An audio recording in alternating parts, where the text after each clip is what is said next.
Alright, here's a basic guitar lesson on 3 of the more important chords that you can need to learn.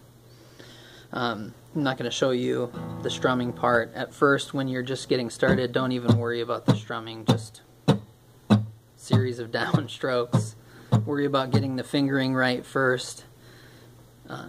You can always get better at the strumming, but the hard part is, for everyone, is the chord changes. So I'm going to try and make this as viewable as possible. If you learn the chords in G, you can pretty much make any song work. If you have a nice little capo like these, you can put wherever you want. You can play in G up and down, and it will just change the key for you. It's a cheater's way of doing it, but I certainly do it myself. The chord G, 3 fingers is all you're going to need for this. Second finger on the top string on the 3rd fret, 1, 2, 3. Second string, 1st finger, 2nd fret. So you've got those 2 down. And then I put my pinky on the 3rd fret on the last string, or they call it, actually it's the 1st string. And that's all it is.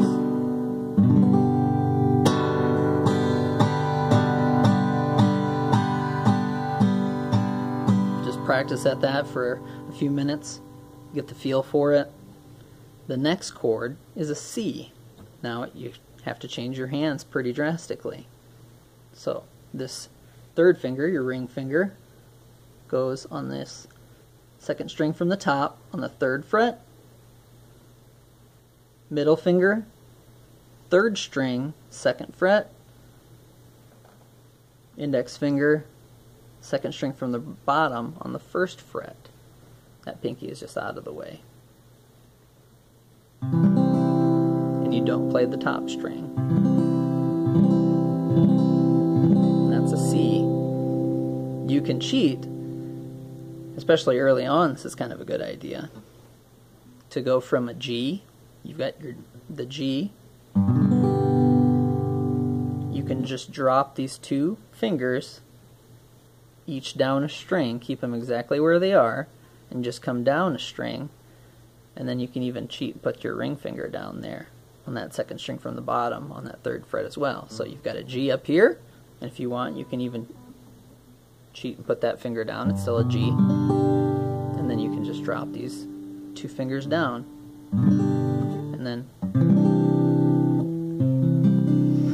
it's not a C major, but it's a C chord, and it'll fit if the song asks for a C. So you can have a G.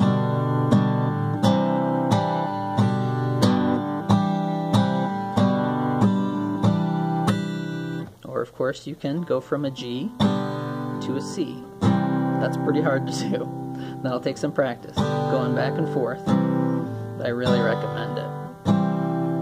And then a D chord uses just the bottom 4 strings. The 4th string here, if you're counting from the bottom, this 4th string, you don't have a finger on it at all. Pointer finger, 3rd string here from the bottom, 2nd fret, ring finger, 2nd string, 3rd fret, middle finger, last string, bottom string, technically the 1st string, 2nd fret. So your finger's kind of in a triangle. And really work till you can get a nice clean sound. If you're hearing the, they call it fret buzz, you're not pushing down hard enough, or maybe you're pushing down right on the fret and it doesn't give a clean sound. You want to have your fingers obviously right behind the fret. You want to have a clean sound. Doesn't matter how fast you can make the changes if it sounds terrible. So we've got a G, we've got a C, and this little cheater C, and then you've got a D. And if you accidentally catch that 5th string, it still sounds alright. You're just learning, remember. And then our last chord we're going to stick with just 4 chords in G. Is an E minor. Easiest one to play.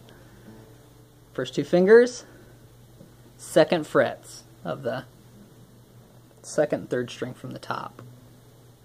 And you play all the strings. E. There's your E minor. If you can learn those 4 chords, even the cheater's way of keeping these bottom fingers down, you can learn a lot of songs. So that's your beginner's intro. Practice it. Get good at the changes. Don't get sidetracked by trying to figure out everything else, bar chords, any of that stuff. Get really, really good at getting those changes down. Build those kind of muscle memory patterns down so you can do it and you can even talk at the same time. That's stuff to do. And don't worry about the strumming, just down strokes. Remember, if you can't play it with your fingers, it doesn't matter what your hand's doing over here.